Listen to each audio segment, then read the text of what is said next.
Okay, so it is July Tuesday in July. It's a 2/15? Tuesday 2024.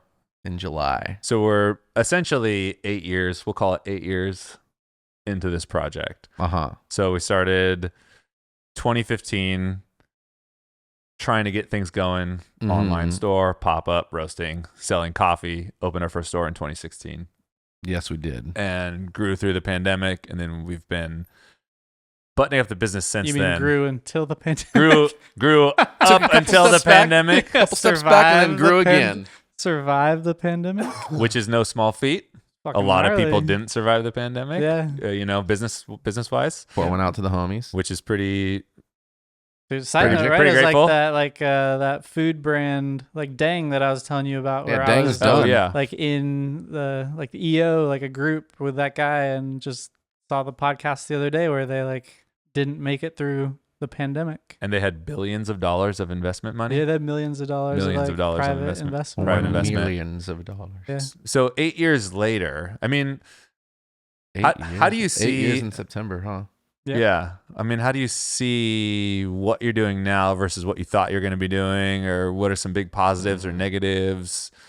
Thought I would be doing. I'm not sure I could speak to that. What we're doing now? I mean, well, here's how I could break it down. I think a lot of the positives for me, thank goodness, come down to the ability to have a bit of a variable schedule and the freedom to not need to be day in and day out in the cafe like we were all day, every day, and or the roastery and or anywhere specifically. The ability to be able to move and remotely work and work with the team from different locations at unique times is absolutely key due to the life circumstances that I've been through. So that part is a huge blessing in our company.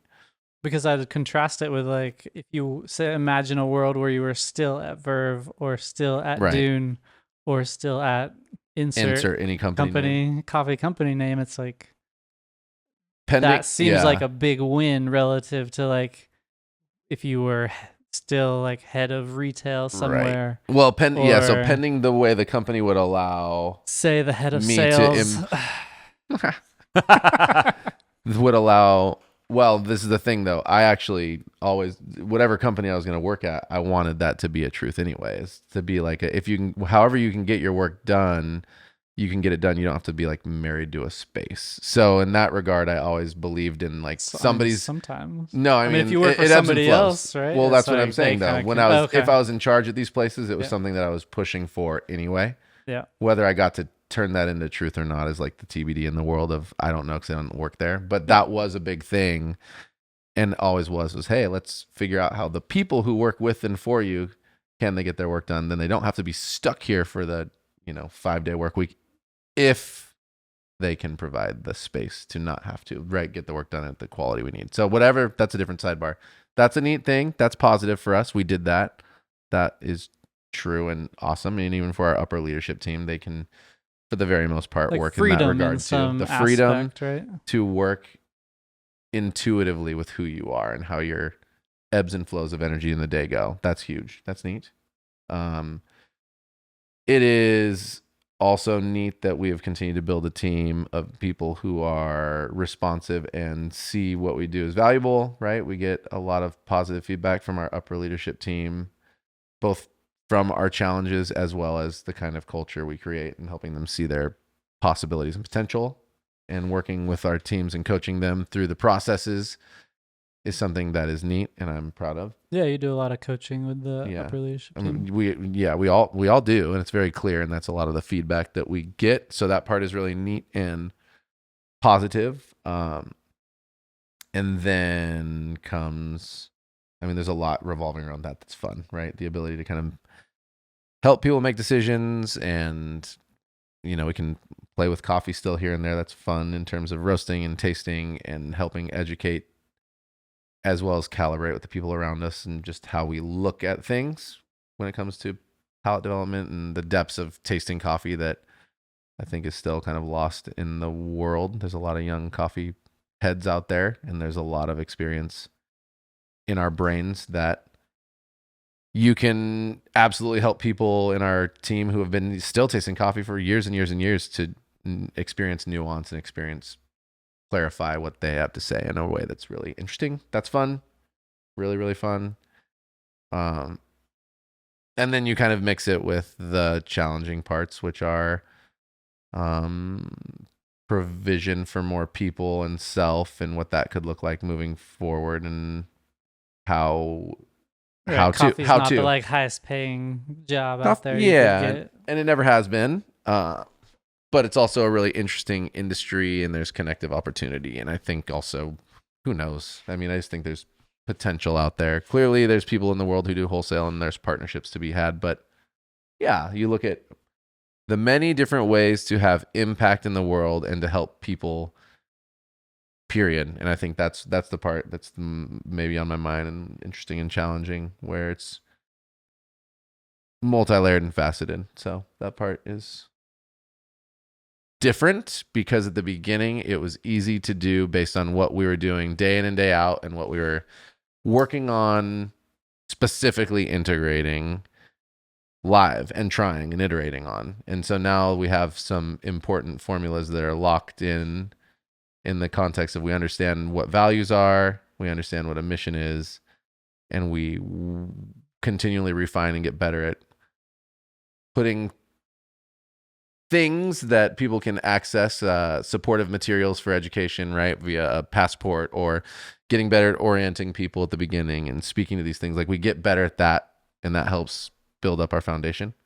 Yeah, I mean, I would just say that's like what I think is one of our biggest wins, is that like I feel like we kind of talk of ourselves about kind of like a bigger small company, or we're a smaller big company. Yeah. We're like either Reno. one. We're the smallest, biggest city in the world. But I feel like we've done a good job at scaling to whatever size we are, the supportive mechanisms to like reinforce our mission, our vision, our values in a way where it hasn't been lost or diluted. I actually feel like those supports are stronger now than they've ever been. And That's true. You see a lot of companies as they grow from 1 store, 2 store, 3 stores, 4 stores, for that to be diluted. And we did go through an experience of it being diluted for sure. a short amount of time, as you took, what's those 2 stores full of people, Right. and then all of a sudden we had 4 stores, right? And you saw that 4 like stores 7 years cultural ago. dilution. Yeah. From Portola and Abbott, as it was now Portola, Abbott, Aptos, and Swift. And like, I think that was a really big challenge when that happened. That was good learning. Also, everybody, I know it's the biggest little city in the world, before you sign off and be like, he doesn't know what he's talking about. Just so you know, I just say things how I like to say them sometimes. But I think that was is a a really challenge. big win, in that like now I feel like it feels as good as it's Mhm. ever felt. And we have all those supports and systems in place to help reinforce like the mission and the vision and the values and the culture that's being created, and the leaders that we have, and the tenure that all of them have, and how long people in leadership have stayed with us and built the teams and that feel really good from a cultural point of view. Yeah. It's Big shouts. It's a really interesting experience to have that initial growth phase where your dreams and your ideals are just bigger than your skill set. Big time. So part of the cultural dilution we experience is just simply something that is natural to the growth process, I think. Yep. Unless it's really, really checked, you're going to have some of that cultural slippage. And then the biggest thing, one of your main roles as an owner is cultural standards and cultural reinforcement. Yeah. And we're in this quote unquote ownership game. We're basically a year into business ownership when we're starting to open store number 2.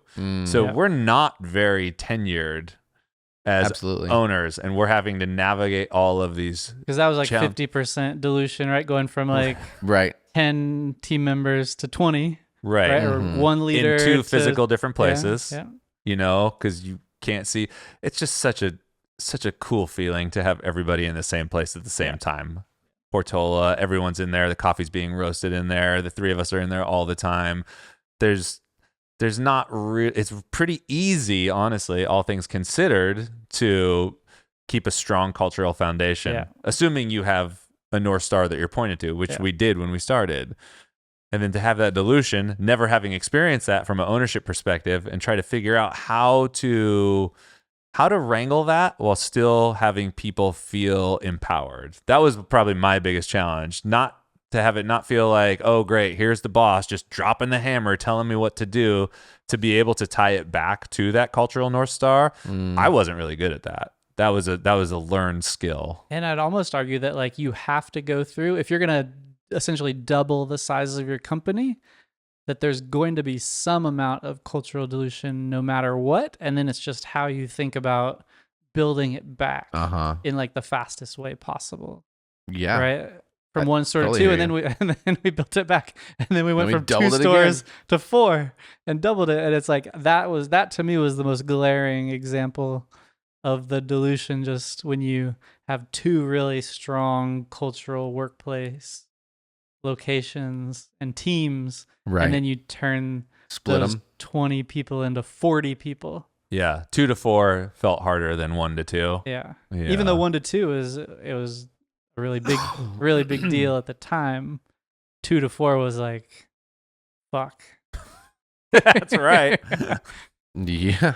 Yeah. And you're trying to consistently reinforce those values and quality propositions that you put on the table.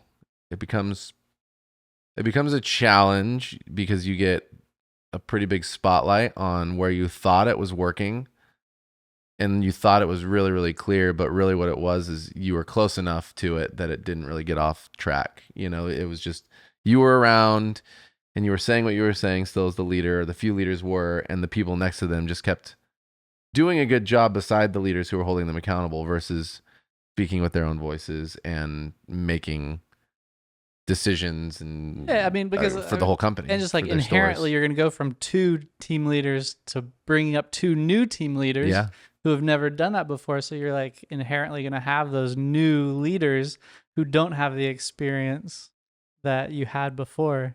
And it's just that like learning process for everyone. It's Right? it's so funny. If we were going to teleport back to 2016, Well, side note, we didn't mean to go straight from 2 stores to 4 stores. It was, how it was supposed to be 3 and it then was- 4 like yeah, we're trying so- a year babysit. later. Yeah, Yeah, it was yeah. gonna be 3 and then 4. It just there were circumstances that didn't allow that to happen. But sorry, you're Yeah, I no, didn't life- interrupt. Yeah. life goes on, life Yeah, finds a way. Yeah, But Yeah. if you teleported us, if we time traveled back to 2016 and put us in the middle of Portola right now, we would be thinking, this is so easy. yeah. This job is just a joke. Yeah. I can't imagine.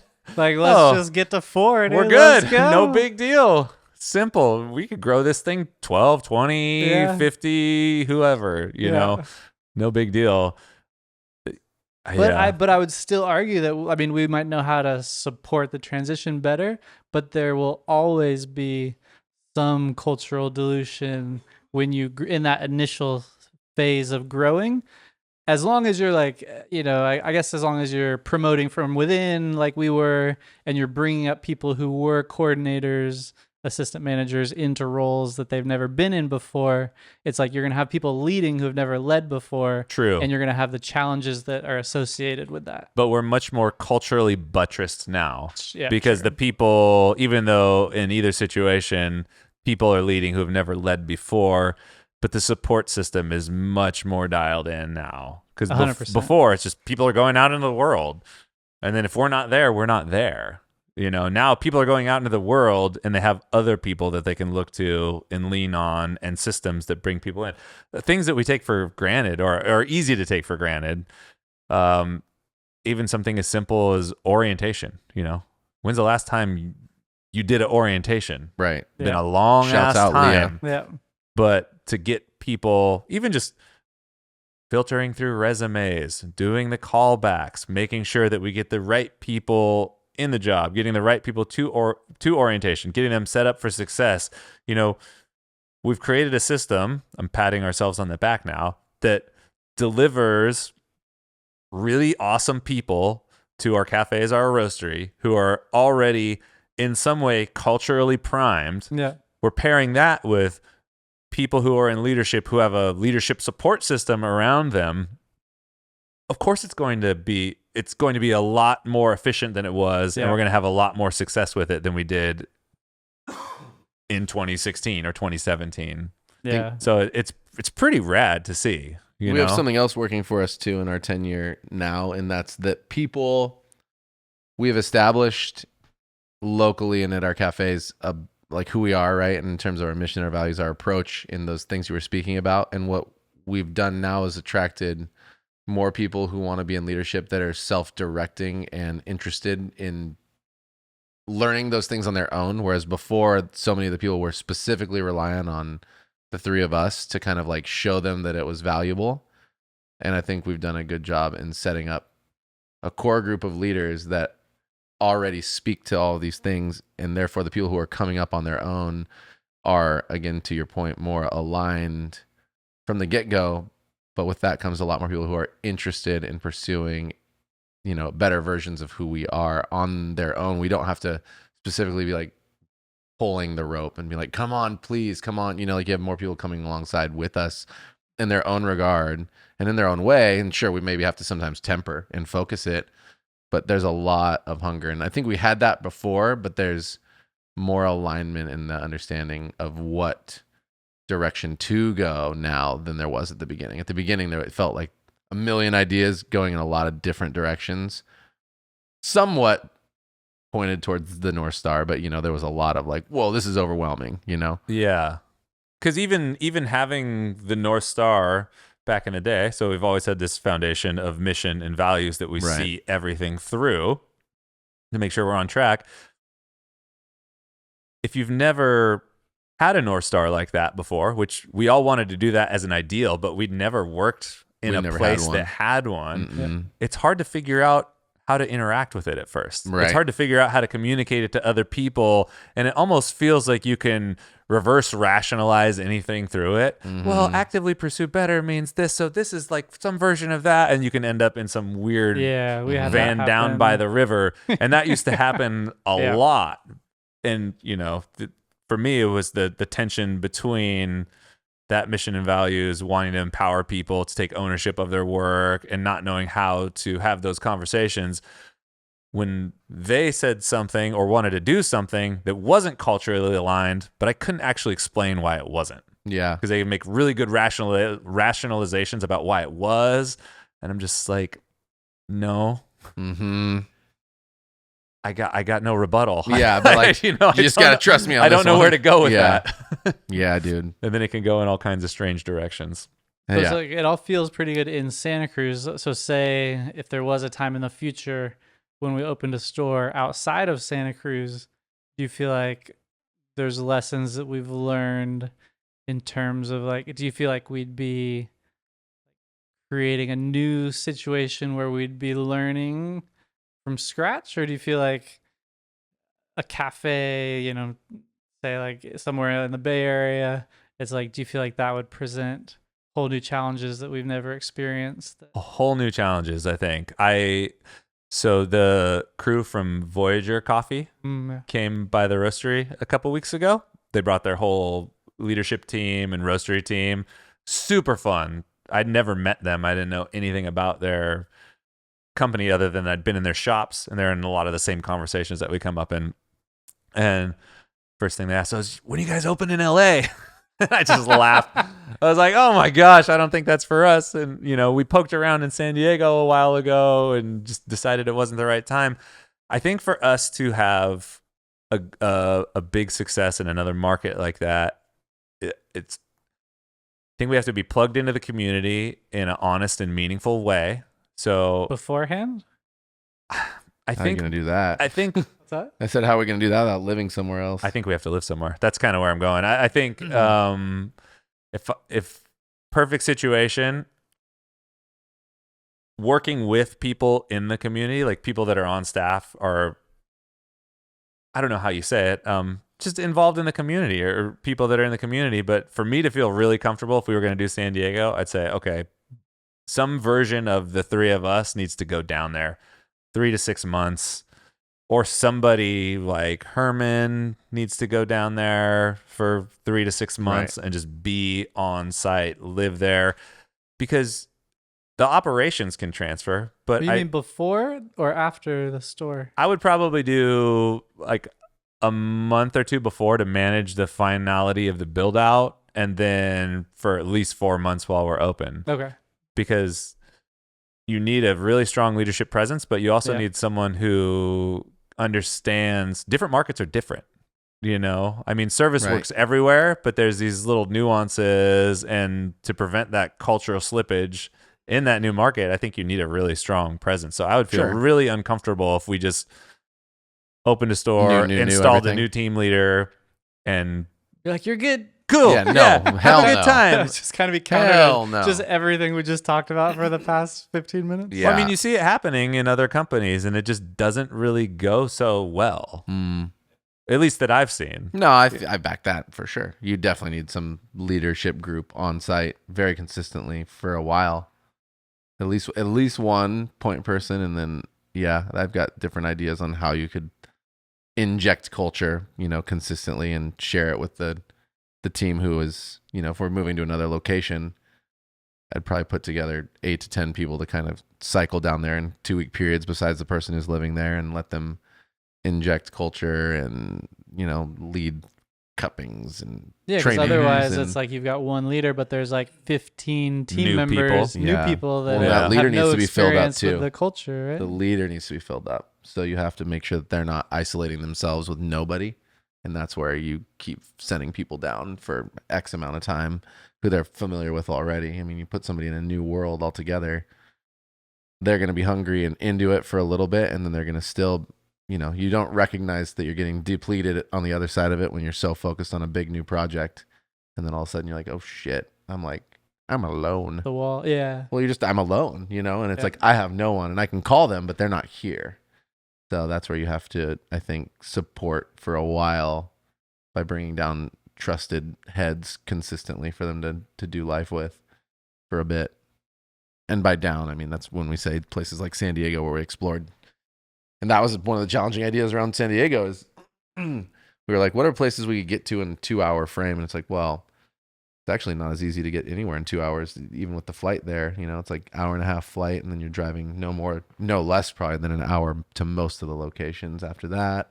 And they are in places where you need to establish yourself in some form of community for a bit. Like they're going to be slow burners. And at the time, we didn't have the ability to open a cafe that would take a year to get going, 2 years to get going properly. Yeah, I think about the spot that we looked at as a lease, and it's like a skate shop. Oh, really? That location could have been sick. It was a really cool I do location. think it was a sick location, and that it just wasn't the right time. Like, there's no way we would have been able to set up for success. It was pretty North County too. Then it was great. It was in like Carlsbad. But I mean, just to get there, right? It would have been like 2-hour flight, then like another 2-hour drive with traffic being bad. Yeah. Otherwise, right to your point, 30-40 minutes with nothing. Yeah, I feel way more confident now, and not that far or anything, but it's like I'd feel way more confident Anchorage, Alaska now, in having like the leadership, like a foundation, do something, and just like the financial like we're in a much better sustainable position as a company. I feel like now than we were then, and like we have the resources from like a deeper bench of people, like all the things that you want to pull from in terms of financial resources, people resources, time resources. I feel like we're in a way more positive position now than we were then. Yeah, it feels more calm in that way, where it felt, the way I felt then when we were looking at San Diego is we got to do this right now. We have to do this. We have to make this work. This is going to be the next thing. And it's going to be. What year was that? It was right in the pandemic. Right in the pandemic. Like 2021? 2021-ish? Yes. 2021 for sure. Yeah. So much. I feel like we just had so much positive change during the pandemic that to add something on top of it could have created like a whole nother reality that we were in. I think that's part of what we decided is like we need to stay focused here because we were doing some transitioning of leadership at the time too. Yeah, really good. Yeah, I think that was the best for us. Yeah, challenging but the best. Yeah. It's a whole different world 8 years in for sure. I mean, we have done. That's the thing that is hard to see from the outside, that we have done, and that's consistently All the things we've said no to. well, no, but we've gotten reworked 75%. sure, but like we've reworked things to make them better a lot, Yeah. right? I mean, Oh, to yeah. the point of how we hired, like we said, what's taking up a lot of the time, team leaders, right? I mean, the most recent thing I can use, and then we can get there, is like this idea of a flex shift for us.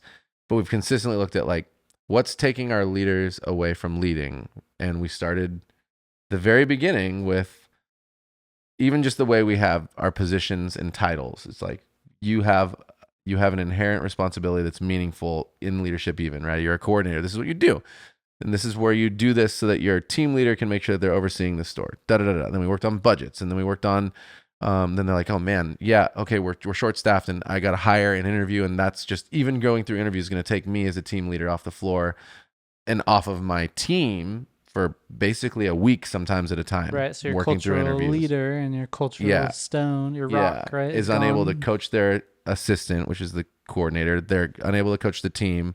They're spending their entire week looking at who to bring on and how and etc. So then we were like, let's figure that out. And we put a position together with somebody who solely focuses on that, and then reworked how that even worked, because that was Grace to originally work with, right? And then for us to focus worked orientation, found somebody who could do that, as well as hire and find these people. And when I'm saying that, we had one person who was hiring, and the team leaders and everybody trusted that they learned how to do that in a way that was helpful, and they have. So, we refined that, and we refined the roastery and how it runs over and over again. We refined the kitchen and amplified it. And then most recently, another thing is a flex shift. We have these consistent short, same thing with owner leadership. They're the last line of defense. So you have COVID come out, and everybody's calling in sick all the time at the smallest sniffle now. You're not working through colds anymore like you used to, for the most part. And with that came leadership being called in, and all of a sudden they're working 8-10 days in a row and here and there, or they're unable to focus on the team. They're getting just purely burnt out. And so we come up with these random ideas as a team, and Herman sees it through, where you can have these flex shifts of people who are scheduled for 8 but have already pre-gamed and understand that they could only be working for 2 hours, and that's okay. And all of a sudden now we have far less stress on just staffing in general, and that sets a whole new metric together. And these dominoes of internal work that we've done have set us up to be where we're at now, and set up our leaders to problem solve, stay focused. It's really, really, really interesting, and it takes a lot of work that nobody sees externally, a lot of thought. So props as well to all of our leadership team for continuing to think about these things too, and to rework them. Imagine that stuff in another market now too, how helpful those things, and for anybody who works anywhere, like, got some ideas.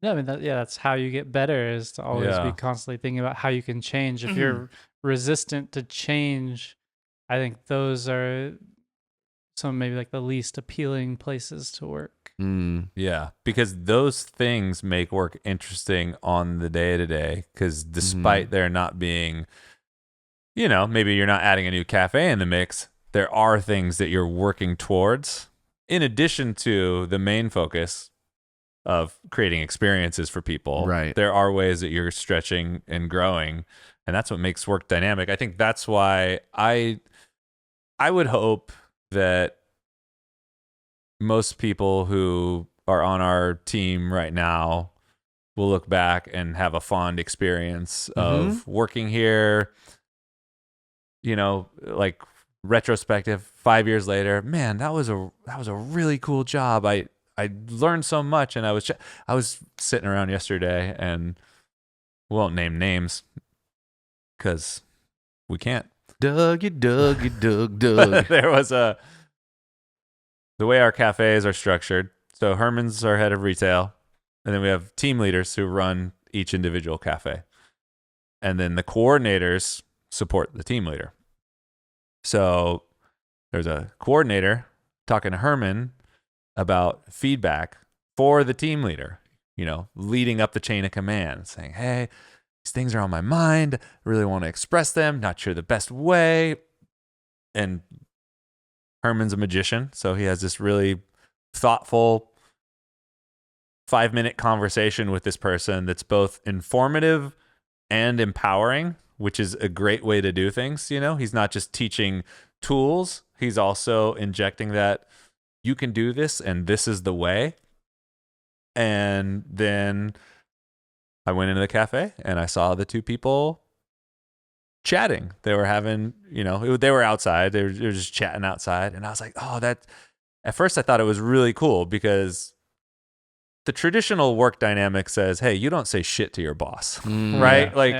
If you're lower on the chain of command, you just eat it. But just to be in a place that encourages open communication, whether or not you're right or wrong doesn't matter. It's I have a curiosity or saw something that didn't sit quite right with me, so I'm going to check in on it. That's pretty cool. So I saw him talking, then I saw him not talking, then I saw him talking again, and then I went back and talked to the coordinator the next day, and I was like, "Hey, how'd your conversation go? I heard you talking to Herman, and it went really well, and it was going, and we stopped."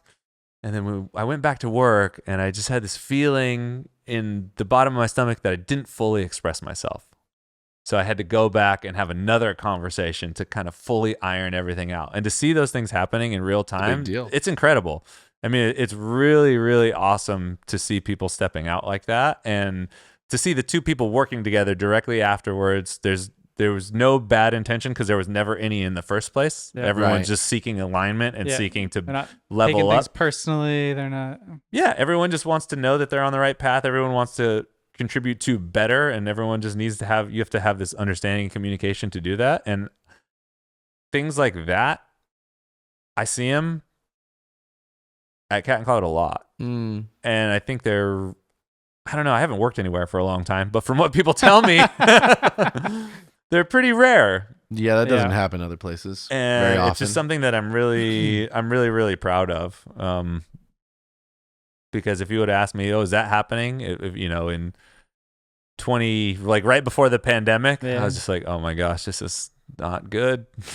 Well, and working towards that was such a challenge too, because that's part of the work that all of us leaders have done in this company is paving the way for those kind of conversations to happen, but to happen in a way where they are also focused around who we are and what we do. And that was missing at the beginning, right? It's so much of this is what I want and how I feel. And it's like, that's a great point. We were learning how to respond in a way that was easy to back with our mission and values. So that was part of our learning. But at the same time, you have such a difference now where you can lean into that and be like, no, see, this is very clear. These are our mission and values. We were trying to do that from the very beginning of our company, right? Yeah. And how many, maybe this is where we can pat ourselves on the back too, but how many horribly hard, gnarly conversations did we sit through that were like, man, this is just not aligned with who we are at all. Trying to be, truthfully, not maybe always doing the best job, so I'll speak for myself, but also trying to be gracious when I'm like, this is like, I see you trying so hard to do something that's valuable to you, but not aligned with our company or the values at all. And it's like, you think they are, but you're not quite. It was so tough for a while.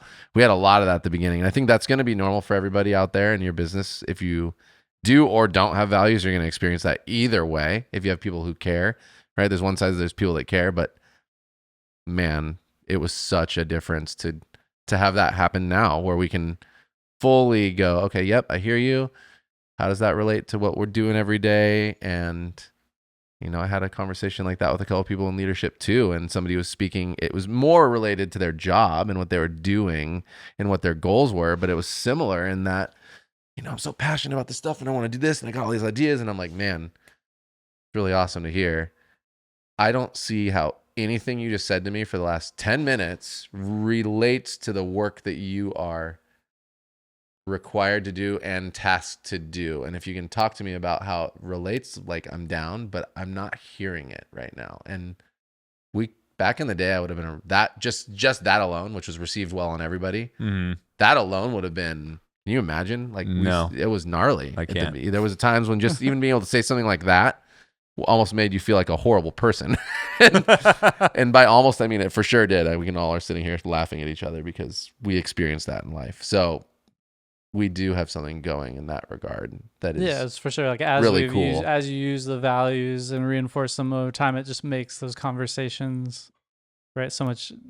I mean, they're not easier, but it's like they are easier. In I think they're easier.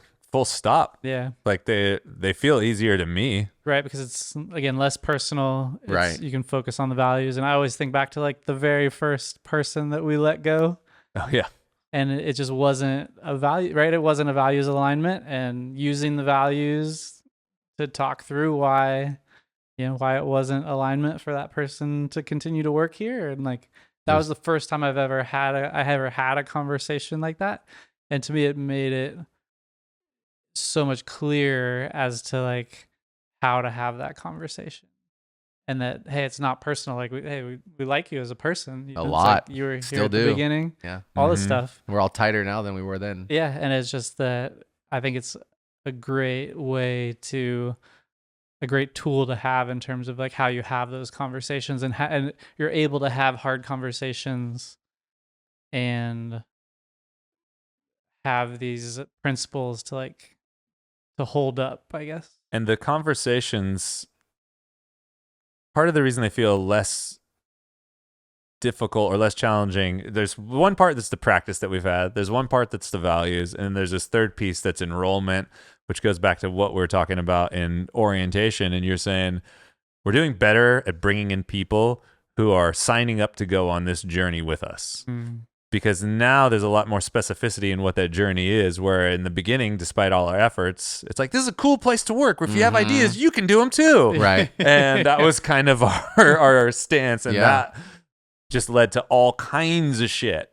So now it's more like people actively engaging in this agreement to where it's like, this is, because the people here's the thing, jobs, I'm not going to say that it's super easy for anybody to get a job. But what I will say is that I'm 100% sure that everybody on staff at Cat and Cloud could get another job if they wanted to. Sure. Like, I would bet all my money that all the people that are on our team, gainfully employable, multiple places. Definitely. They could have a handful of jobs.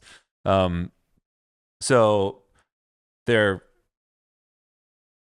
choosing to work with us, and we're pretty straightforward about what it's going to be like. It's not a good job for someone who just wants to come in and coast. It's not a good job for someone who is just doesn't want to get better, who doesn't want feedback. Yeah, who doesn't want to have hard conversations, who doesn't want to have someone touch in on them, like, check up on their progress. It's a good job for someone who's hungry, even if they might not know what that hunger means. Like, you don't need to say, oh, cool, yeah, I'm going to be this coffee career lifer and I'm really passionate about espresso. That's not what we're talking about. We're talking about people who just are up for a challenge and are genuinely curious and want to tap into something that's more, and understand that more reward comes with some more effort and more intentionality and more structure. And it's cool to see people who are in that zone, because I don't agree with some of the rhetoric that people will throw around. It's like, oh, fucking young people are lazy, or Gen Z this or whatever. And it's like, I don't know. I have people around me who are that age who are doing great work all the time, and they seem they're crushing it, dude. They're working they seem hard. deeply engaged and seem really thankful and energized. So, we're experiencing different things. Could it possibly be that you've created a terrible situation for these people to work in? No. It's just that young people are dumb. This is what I used to do. It's like, this is what I used to do. Okay, well, if I had to do it, they have to do it. Yeah, I don't know what to tell you about that one. But so when you have people that are like aligned with the journey, and it's so many, all those things together make the conversations easier to have and more enjoyable.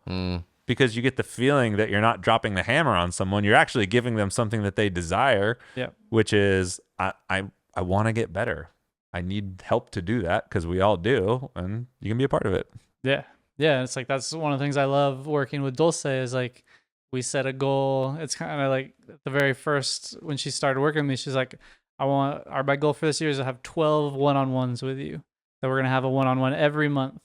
And we're going to talk about how I can get better. What am I doing good? What can I improve on? how can I get better? And it's like, dude, I love, like, give me all of those people. It's like, I will take everyone and we'll go fucking crush. Because it's just that attitude of wanting to know how you can get better. It's like, that's the attitude that I always carried with me throughout work. And it's an attitude that, like, yeah, that's just somebody I want to work with, is somebody who wants to get better. Yeah. It's nice too, because you found a really great pairing in that your styles align in a nice way, which is cool. I mean, it's just cool to see her arc. You know, it's pretty incredible. It's fucking funniest shit ever. She'll do her triangulation cuppings, but in the full sensory deprivation chamber. So she'll have her noise canceling headphones on, super dark sunglasses on in the middle of the cupping lab, and she'll just be staring out into space, and people will talk to her and she just doesn't move. She's fully in her zone. Like, what is she doing? Oh yeah, she's training for cup taster. Noise cancel. Dude, yeah, it's amazing. Yeah, we just talked about that at our 101, and yep, she's get after it. Hey everyone, that's the podcast for the week. Thanks so much for listening. If you heard something that inspired you, let us know, or tell a friend. These are the types of connections that are the most important to us and that we seek to create every day. If there's something you heard and you want to know more about, send us an email to podcast@catandcloud.com or head to our website, catandcloud.com/podcast, and let us know. While you're on our site, check out everything we have to offer. Dive deep into one of our single origin coffees or pick up a little treat for yourself. We have something for everyone, so check it out. Also, find us in the usual places: YouTube, Instagram. We're always there sharing amazing things. All right, that's it. Thanks everyone for being awesome. We'll be back next week.